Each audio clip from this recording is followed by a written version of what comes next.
So hello guys, welcome back to Shri explainer channel. இன்றைக்கி இந்த வீடியோவில் என்ன பார்க்க போகிறோன்னா, பிரைமல் ஹண்டரோட எபிசோட் 4 தான் பார்க்க போகிறோம். இதுக்கு முன்னாடி போகிற எபிசோடெலாம் பார்க்கலன்னா பார்த்துருவாங்க. அப்படின்னா தான் உங்களுக்கு இந்த கதை புரியும். பிடிச்சிருந்தா லைக், ஷேர், சப்ஸ்கிரைப் மறக்காமல் பண்ணிவிட்டு பாருங்கள். அப்படின்னா தான் எனக்கு அடுத்தடுத்த வீடியோ போடுறதுக்கு ஒரு மோட்டிவேஷனாக இருக்கும். சரி, ரொம்ப வளவலன்னு பேசாமல் வச்சுட்டு வீடியோக்குள்ளே போயிடலாம். அதுக்கு முன்னாடி நம்ம வாட்ஸ்அப் சேனல் லிங்க் அப்புறம் இன்ஸ்டா ஐடி டிஸ்கிரிப்ஷனில் கொடுத்துருக்கேன். வாட்ஸ்அப் சேனலை ஃபாலோ பண்ணிக்கோங்க. அதில் வீடியோ அப்லோட் பண்ணுறதுக்கு முன்னாடி டெய்லி அப்டேட்ஸ் வந்துக்கிட்டே இருக்கும். இந்த சாப்டரோட ஸ்டார்டிங்லேயே என்னோட பேர் ரிச்சார்ட் அப்படிங்கிற மாதிரி சொல்லிட்டு அந்த இடத்துல ஒருத்தன் வரான். இந்த இடத்துல ஒரு ராக் ஃபால் கேட்டுச்சு எங்களுக்கு. ஸோ நாங்கள் அதனால் இன்வெஸ்டிகேட் பண்ணிட்டு போகலான்னு வந்தோம். நாங்கள் யாரையும் ஹார்ம் பண்ணணுன்னு வரலன்னு சொல்லிட்டு இருக்கும்போது ஓகே அப்படிங்கிற மாதிரி சொல்லிட்டு இவங்க சமாதானமாகறாங்க. அப்போதைக்கு ஆடமே நாங்கள் எப்படியோ கடைசியில் ஹியூமன்ஸை பார்த்துட்டோம். என் பேர் ஆடம், அப்புறம் இவங்கெல்லாம் என்னோடய கொலீக்ஸ் அப்படிங்கிற மாதிரி சொல்லிட்டு நாங்களும் சண்டைக்கெல்லாம் விரும்பலை அப்படிங்கிற மாதிரி சொல்கிறாங்க. ஓகே, சந்தோஷம் தான் அப்படிங்கிற மாதிரி அவனுங்களும் சொல்கிறானுங்க. அந்த இடத்துல நிறைய பேர் இருக்கிறானுங்க. அப்புறம் இங்கே ஒரு 2 குரூப் இருக்கிறாங்க. ஸோ நாங்களாம் டீம் அப் ஆகி தான் வந்திருக்கோம் அப்படிங்கிற மாதிரி சொல்லும்போது அங்கே இருக்கிறவனும் சொல்கிறானுங்க, நீங்கள் எங்கள் கூட ஜாயின் பண்ணிக்கோங்க அப்படிங்கிற மாதிரி. அங்கே இருக்கிறவன் உங்களுக்கு ஏற்கனவே தெரிஞ்சிருக்கும், ஒரு சாப்டரில் கத்தியெல்லாம் வச்சுட்டு நின்றுக்கிட்டு ஒரு குரூப்போடு சேர்ந்துருப்பான்ல. ஸோ அவனே தான் அந்த இடத்துல இருக்கிறவன். நீங்கள் சொல்கிறது புரியுது தான். நீங்கள் இங்கே இருக்கிறவங்க எல்லாம் ஒன்றா ஒர்க் பண்ணுறீங்க, இதெல்லாம் ஓகே தான். பட் ஆனால் நம்ம இன்னும் டீமாக ஒர்க் பண்ணும்போது அது நல்லாயிருக்குன்னு சொல்லும்போது இதை பார்த்தா கரோலினாவும் ரொம்ப பயந்துக்கிட்டு இருக்கா. ஆடம் பக்கத்து நின்னாட்டி, யங்லேடி நீங்கள் ஒரு ஹீலர் தானே, நீங்கள் பயப்படாதீங்க அப்படிங்கிற மாதிரி சொல்லும்போது அவளுமே பயந்துக்கிட்டு இருக்கா பயங்கரமாக. கரோலின் அவள் ஒரு ஒர்த்தான ஹீலர் தெரியுமா, அவளை காப்பாற்றி ஆகணும் இந்த இடத்துல அப்படிங்கிற மாதிரி ஹீரோன்னு நினச்சிக்கிட்டு இருக்கான். எங்களோட ஹீலர் எப்பயோ இறந்து போயிட்டான். ஸோ எங்கள்கிட்ட போர்ஷன்ஸும் இல்லை அப்படிங்கிற மாதிரி அவரு சொல்லிட்டு. ஃப்ராங்காக சொல்ல போனோன்னா எங்களுக்கு ஹீலர் தான் வேணும், உங்கள் யாருமே தேவையில்ல, நீங்கள் ஹீலரை மட்டும் கொடுத்துட்டீங்கன்னா சந்தோஷமாக இருக்கும் அப்படிங்கிற மாதிரி சொல்லிட்டு இருக்கும்போது அவன் நோ சொன்னால் நீங்கள் என்ன பண்ணுவீங்கன்னும் போது, இல்லை ஆடம், நீ ரொம்ப இந்த பிரச்சனையை இழுக்கணும்னு நினைக்காத, நான் இதை பீஸ்ஃபுல்லாக ஹாப்பியாக ஹேண்டில் பண்ணணும்னு நினைக்கிறேன். நீ மட்டும் இல்லைன்னு சொன்னான்னு வச்சுக்கோ, ஏன் நாங்கள் இந்த இடத்துல ஒரு ஹீலர் இல்லாமல் போகிறதில்ல அப்படிங்கிற மாதிரி அவங்களும் சொல்லிட்டு இருக்காங்க. சரி கோவப்படாத, டென்ஷன் ஆகாத, பொறுமையாக யோசி அப்படின்னு நம்ம ஹீரோ பார்த்துட்டு இருக்கான். எல்லாருமே எக்ஸாஸ்டடாக இருக்காங்க என்னையை தவிர. ஸோ என்கிட்ட மட்டும் தான் சண்டை போடுறதுக்கு எனர்ஜி இருக்குது அப்படின்னு சொல்லிட்டு இருக்கும்போது, ஆனால் இவன் ரொம்ப பெருசாக இப்படி இருக்கான், இவனை எத்தனை ஷாட்டில் நான் கொல்ல முடியும், அது மட்டும் இல்லாமல் இவன்ட்டு ஒரு குரூப்பே இருக்கே அப்படின்னு சொல்லிட்டு இருக்கும்போது, நாங்கள் உங்களோட யங்லேடியை கண்டிப்பாக மிஸ்ட்ரீட்லாம் பண்ண மாட்டோம், நீங்கள் எங்களுக்கு தேவைப்படுது அவ்வளோதான் சொல்லும்போது, அவனுங்க எப்படி நான் ஈஸியாக கொள்வது, நான் என்ன பிளான் போடுறது நம்ம ஹீரோ யோசிச்சுட்டு இருக்கும்போது அங்கே இருக்க ஆடமே ஜேக் அப்படிங்கிற மாதிரி சொல்லிட்டு கூப்பிட்றான். நம்ம வேணால் அவங்க கூடயே போயிடுவோமா அப்படின்னு சொல்லும்போது, ஆனால் அவனை பார்த்தாலே எனக்கு பிடிக்கல அப்படிங்கிற மாதிரி அந்த ஜோனா சொல்லிக்கிட்டு இருக்கான் அந்த இடத்துல. மேபி அவனுங்க பேட் பீப்புளாக இருக்கும்னு நம்ம தான் இமேஜின் பண்ணிக்கிறோம் போல்.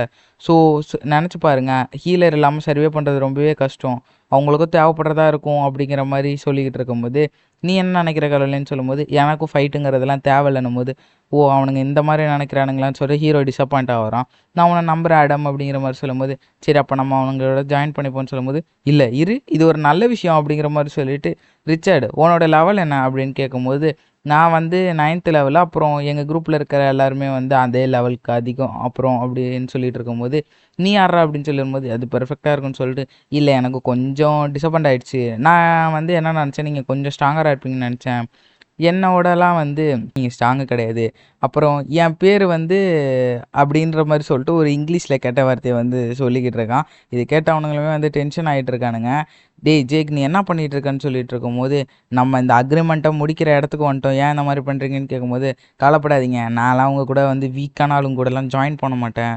ஸோ உங்களோட எனக்கு பெரிய பெரிய ப்ரேலாம் ஹண்ட் பண்ண வேண்டியது இருக்குது அப்படிங்கிற மாதிரி சொல்லிவிட்டு, இந்த இடத்துல நான் ஒரு விஷயத்தை கிளியராக சொல்லிக்கிறேன், என் காலிக்கு மட்டும் ஏதாவது ஆச்சுன்னு தெரிஞ்சுக்கணும்னு வச்சுக்கோங்க, உடம்புல மூக்கு இருக்கும், மொழி இருக்கும், கண் இருக்கும், காது இருக்கும், ஆனால் உடம்புல உயிர் இருக்காது கண்ணா அப்படிங்கிற மாதிரி சொல்லிவிட்டு, உனக்கு புரிஞ்சுதா அப்படிங்கிற மாதிரி சொல்லிவிட்டு நம்ம ஹீரோ அந்த இடத்துல கூலாக சொல்லிவிட்டு, உன்னோட ஆர்ச்சர்ஸ் எவ்வளோ ஃபாஸ்ட்டாக இருக்காங்கன்னு நினைக்கிறேன் அப்படிங்கிற மாதிரி சொல்லிட்டு, அவனுங்க அங்கே இருக்கிற பவ் எடுக்கிறதுக்குள்ளேயே உங்கள் எல்லாருக்காதையும் முடிச்சிடும் அப்படின்னும் போது, இதை கேட்ட அவனுமே டென்ஷன் தான் வரான். ரிச்சார்டு, நான் உன்னை பார்த்துக்கிட்டே தான் இருப்பேன் அப்படிங்கிற மாதிரி சொல்லிட்டு அந்த இடத்துலேருந்து கிளம்பும் போது அவனுங்க 2 பேரும் ஏதோ குசு குசுன்னு பேசிக்கிட்டு இருக்கானுங்க. மேபி நம்ம ஹீரோவை போட்டு தள்ளுறதுக்கு ஏதாவது பிளான் போட்டுக்கிட்டு இருக்கான்.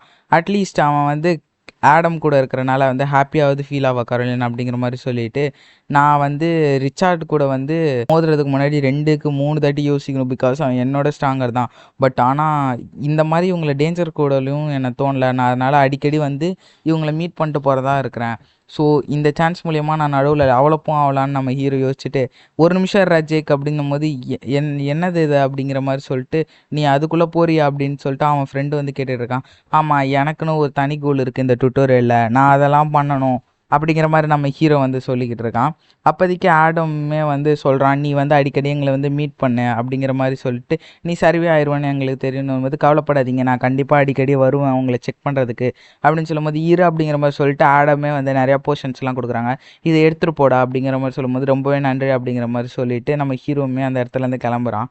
அதை பார்த்துக்கிட்டு இருந்தால் அந்த அந்த பையனுமே பிளாண்டார் பையனுமே வந்து ஒரு மாதிரி பார்க்க, இல்லை விட்டுரு அப்படின்னும் போது, பின்னாடி இருக்கவன்ட்ட உனக்கு என்ன பண்ணணும்னு தெரியலன்னு சொல்லும்போது, நான் பார்த்துக்கிறேன் தலை அப்படிங்கிற மாதிரி அவனும் சொல்லிட்டு இருக்கான்.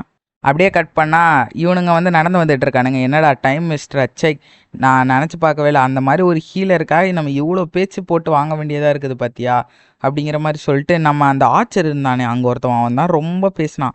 அவன் கண்டிப்பாக ஒரு லெவல் 5 கூட இருக்க மாட்டான் அப்படிங்கிற மாதிரி சொல்லிட்டு, வா நம்ம இது சீக்கிரம் முடிச்சிடலான்னு சொல்லும் போது, அந்த இடத்துலேருந்து வந்த ஆரோ ரெண்டுமே அவனோட கண்ணை குத்துது.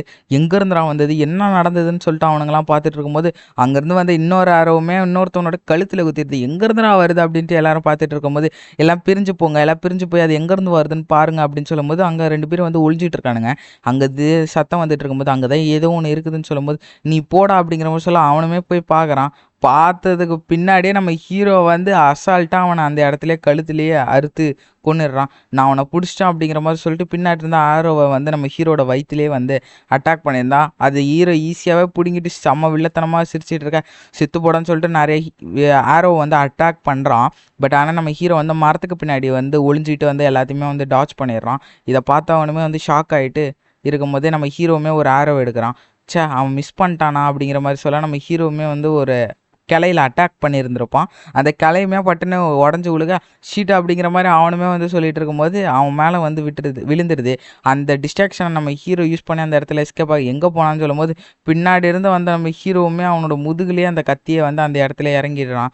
நீ பேசுனது எனக்கு கேட்டுருச்சு தம்பி அப்படிங்கிற மாதிரி சொல்லும்போது, தள்ளி போடா அப்படிங்கிற மாதிரி சொல்லிட்டு அந்த இடத்துல ஒருத்தன் வரும்போது நம்ம ஹீரோ பயங்கர சைக்கித்தனமாக சிரிச்சுக்கிட்டு இருக்கான். அப்போதைக்கு இந்த சைடு வந்து இந்த ரிச்சர்டுமே வந்து கேட்குறான், அந்த ஆச்சரை பற்றி எனக்கு கொஞ்சம் சொல்லுங்கன்னு சொல்லும்போது, நம்ம ஹீரோ பற்றி தான் ஜேக்கா, ஸோ அவன் வந்து என்னோட கோவர்க்கு தான் அப்படிங்கிற போது, என்னது ஒரு கோவர்க்கர் தானே அப்படின்னு சொல்லிட்டு, ஆனால் நீ அவ்வளோ ஃப்ரெண்ட்லியாக ஒருத்தவனா அவனை அனுப்பிச்சி வச்சேன்னு சொல்லும்போது, இல்லை நான் வந்து ஆஃபீஸில் வந்து மேனேஜராக இருந்தேன், ஸோ நேச்சுரலாகவே என் டீமை நான் ப்ரொடெக்ட் பண்ணி தான் ஆகுன்னு சொல்லும்போது, ஆமாம் மேடம், நீ ரெஸ்பெக்டபுளான ஒரு ஆள் தான், நான் நினச்சி நீ வந்து எந்த பிரச்சனையும் கொடுக்க மாட்டேன்னு நினைக்கிறேன். ஸோ இந்த இடத்துல பிரச்சனை நம்ம எதுவும் வச்சுக்க வேணாம், நம்மளாம் இந்த இடத்துல வந்து ஒரு டீமாக ஒர்க் பண்ணலாம், ஸோ நம்ம எல்லாம் சேர்ந்து ஒரு சர்வே பண்ணலான்னு சொல்லும்போது, என்னது அப்படிங்கிற மாதிரி அவனுமே வந்து பார்த்துட்டு இருக்கான். ஓகே, நீங்கள் என்ன நினச்சிங்க, நாங்கள்லாம் வந்து சும்மா ஏதோ தனியாக பண்ணிகிட்டு இருப்போம்னு நினச்சிங்களா? எங்களோட பேஸு நாங்கள் கட்டி வச்சுருக்கோம், அந்த பேஸுக்கு உங்களை வரவேற்கிறோம். இந்த இடத்துல வந்து எல்லாமே நாங்கள் வந்து வச்சுருக்கோம், நாங்கள் கொஞ்சம் கொஞ்சமாக வந்து இப்போதைக்கு தான் எல்லாத்தையுமே வந்து கட்டிக்கிட்டு இருக்கோம்னு சொல்லும்போது, இந்த இடம் ரொம்பவே நல்லா இருக்கே அப்படின்னு சொல்லிட்டு அந்த கரோலின்னு சொல்லிட்டு இருக்கா. பரவாயில்ல அப்படிங்கிற மாதிரி அங்கே இருக்கிற எல்லாருமே வந்து பேசிக்கிட்டு இருக்காங்க. பெர்ஃபெக்டாக இருக்குது அப்படிங்கிற மாதிரி சொல்லிட்டு நம்ம ஹீரோவோட ஃப்ரெண்டுமே வந்து சொல்லிக்கிட்டு இருக்கான். நீ என்ன நினைக்கிறேன்னு சொல்லும்போது, இது ஒரு 5 ஸ்டார் ஹோட்டல் இல்லை தான், பட் ஆனால் ஒரு கேவோட நல்லது அப்படிங்கிற மாதிரி அந்த கரோலின்னு சொல்லிக்கிட்டு இருக்கா. வாங்க நீங்கள் எங்கே தூங்கணுங்கிறத நான் உங்களுக்கு சொல்கிறேன் அப்படின்னு சொல்லிட்டு, கம்ஃபர்டபுளாக இருங்க, உங்களுக்கு எது வேணாலும் நான் பண்ணி தரேன்னு சொல்லும்போது, அந்த இடத்துல வந்து ஏதோ வந்து ஒரு சத்தம், நீங்கள் அது கேட்டிங்களா அப்படின்னு சொல்லும்போது, அந்த இடத்துல வந்து ஒருத்தன் வந்து பயங்கர வேகமாக ஓடி வந்துட்டு இருக்கான். காட்ஸ் அப்படின்னு சொல்லிட்டு இருக்கும்போது, இங்கே இருக்கிறவனுமே வந்து இந்த பிளாண்டார் பையனுமே வந்து அவனோட ஸ்டிக்கெலாம் எடுத்துகிட்டு இருக்கும்போது, இதெல்லாம் பார்த்து அவனுங்களும் ஷாக்காக பார்த்துட்டு இருக்கும்போது, இல்லை இருங்க அவன் நம்மளில் ஒருத்தவன் அப்படிங்கிற மாதிரி சொல்லிட்டு இருக்கும்போது, இப்போதைக்கு அந்த இடத்துல பாஸ் அப்படிங்கிற மாதிரி சொல்லிட்டு ஒருத்தவன் ஓடி வந்துட்டு இருக்கும்போது, எங்கே நிக்கோலஸ், என்னாச்சு உங்கள் ஸ்வாடுக்கு அப்படின்னு சொல்லும்போது, செத்துட்டாங்க அப்படிங்கிற மாதிரி சொல்லும்போது, அந்த நிக்கோலஸ் என்னை ஏமாத்திட்டானா, எல்லாத்தையும் அவன் கொண்டுட்டான்னு சொல்லும்போது, இல்லை அவனே செத்துட்டான்னு சொல்லும்போது, என்னடா அது அப்படிங்கிற மாதிரி சொல்லிட்டு அவனு கேட்டுட்டு இருக்கும்போது, அந்த ஆர்ச்சர் நம்மளை ஆம்பிஷ் பண்ணிட்டான் அப்படின்னும் போது, ஏன்டா அத்தனை பேர் இருந்தீங்களே, ஒருத்தவனால கூட அவனை கொல்ல முடியலையா உங்களால் அப்படின்னு சொல்லும்போது, அப்புறம் நீ எப்படி மட்டும் சாவமாக வந்த அப்படின்னும் போது, உங்கள்கிட்ட அவன் ஒரு மெசேஜை சொல்ல சொன்னான், அது மட்டும் இல்லாமல் நிக்கோலஸ் நல்லா சண்டை போட்டானா, அது மட்டும் இல்லாமல் இதுக்கு முன்னாடி அவன் சொல்லிட்டு போனால, அவன் அது சீரியஸாக சொல்லிட்டு போனானா, அவங்களோட கோவொர்க்கர்ஸ்க்கு ஏதாவது ஆச்சுன்னா அவங்கள கொன்றுவேன் அப்படிங்கிற மாதிரி மிரட்டிட்டு போனான்னு சொல்லும்போது வேற என்ன சொன்னான் சொல்லு சொல்லு அப்படின்னு சொல்லிட்டு இருக்கும்போது அது மட்டும் இல்லாமல் பாஸ் அவன் வந்து கண்டிப்பாக ஒரு நார்மலான ஆள் மட்டும் இல்லை, எங்களை கொல்ற எல்லாத்தையுமே வந்து அணுவாக உட்காந்து என்ஜாய் பண்ணான், கண்டிப்பாக ஒரு மான்ஸ்டர் அப்படிங்கிற மாதிரி அவனுமே வந்து சொல்லிக்கிட்டு இருக்கான். ஸோ அதோட இந்த எபிசோடு இங்கேயே முடியுது. பிடிச்சிருந்தா லைக் ஷேர் அண்ட் சப்ஸ்கிரைப் பண்ணுறேங்க. அப்படின்னா தான் நம்மளுக்கு ஒரு மோட்டிவேஷனாக இருக்கும் அடுத்த வீடியோ போட. மறக்காமல் வாட்ஸ்அப் சேனலில் ஜாயின் பண்ணிக்கோங்க, இன்ஸ்டா அக்கௌண்ட்டையும் ஃபாலோ பண்ணிக்கோங்க. உங்களை அடுத்த வீடியோவில் பார்க்குறேன். பாய்.